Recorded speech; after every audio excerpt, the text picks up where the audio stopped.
Good day, everyone. I'm Haley, and I was just thinking, if I were going to go on a treasure hunting adventure, who would be the best person to take along with me? This is gonna take some wisdom. Wisdom is finding out what you should do and doing it. You know who knows a thing or two about hunting for treasure? Pirates! Arr! Pirates have been hunting for treasure for generations. She'd make the perfect person to bring on my adventure. Arr! I'll find your treasure for ye. X marks the spot. Then again, the only reason pirates buried treasure in the first place is because they stole it from someone else. I'm not sure they can be trusted. Sure we can. A pirate's word is her bond.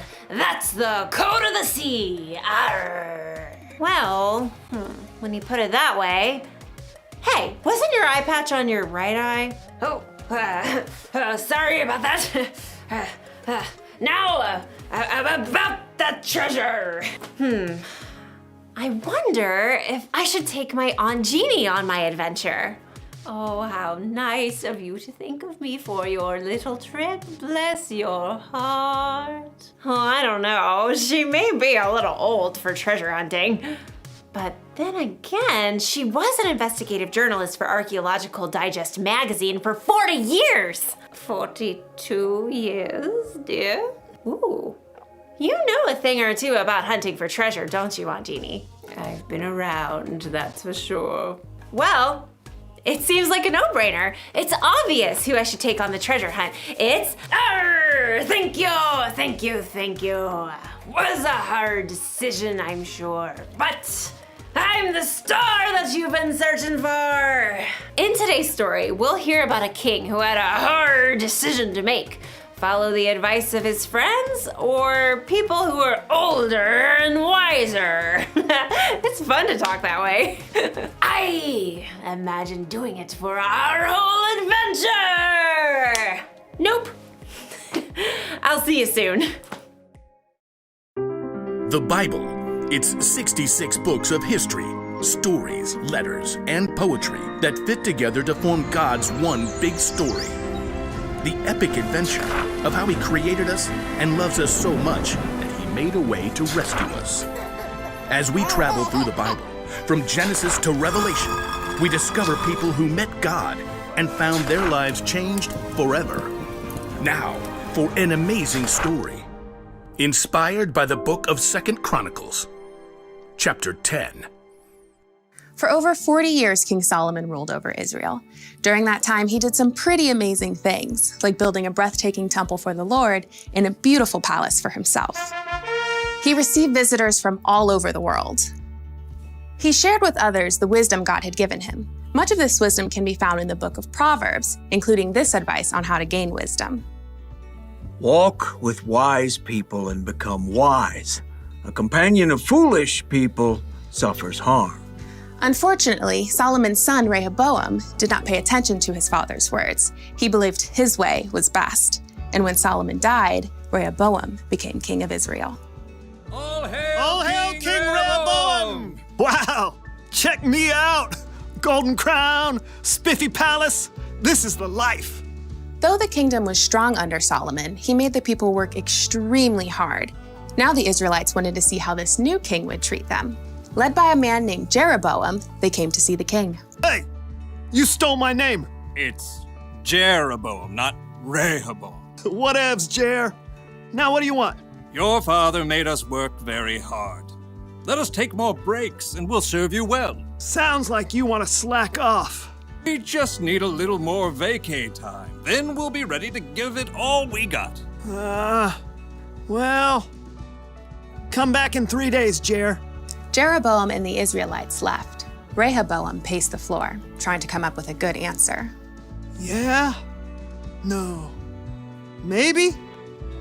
Many times when Solomon needed wisdom, he asked God for it. Rehoboam didn't bother to talk to God, but he did at least talk to his father's wise advisors. The people want me to give them a break so they don't have to work so hard. What do you say? Be kind to them. Absolutely. Give them what they're asking for. You'll win their loyalty that way. Then they will serve you well. Huh. Instead of taking the advice of these wise men, Rehoboam decided to ask his buddies, the guys he had grown up with. He found them eating honey cakes and debating racing chariots. Gotta go with gold rims is what I say. Nah, gold is all show. You have to add some diamonds for traction. Hey, guys. Yo, What is up, my man? People want me to give them a break so they don't have to work so hard. What do you say? oh, this is good. You get to do the real king stuff now. You gotta show them who's boss. They think your dad was tough? Tell them my pinky finger's stronger than my daddy's legs. Yeah, and my dad gave you a heavy load, but you haven't seen nothing yet. I am gonna lay it on you. Yeah. Rehoboam frowned. He thought hard, for 2 whole seconds. Whoa! You guys are good. I'm totally doing that. After 3 days, Jeroboam and the Israelites with him returned. Hey, Jer. Your Majesty, will you lighten the heavy workload your father gave us? My pinky finger is stronger than my father's legs. My father put a heavy load on your shoulders, but I'll make it even heavier. My father punished stragglers. I'll double it up. Rehoboam finished with a flourish. He waited for people to tremble and bow low. Are you kidding me? Jeroboam turned to the Israelites.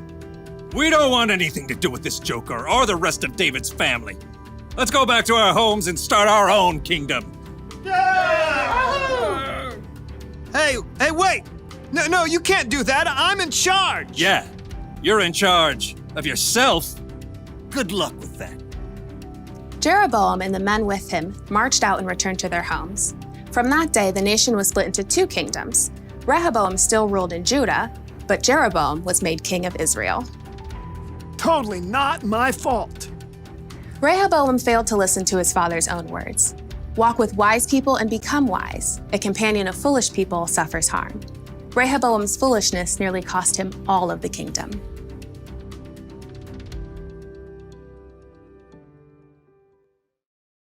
King Rehoboam made the wrong choice. He should have remembered what his father, King Solomon, wrote.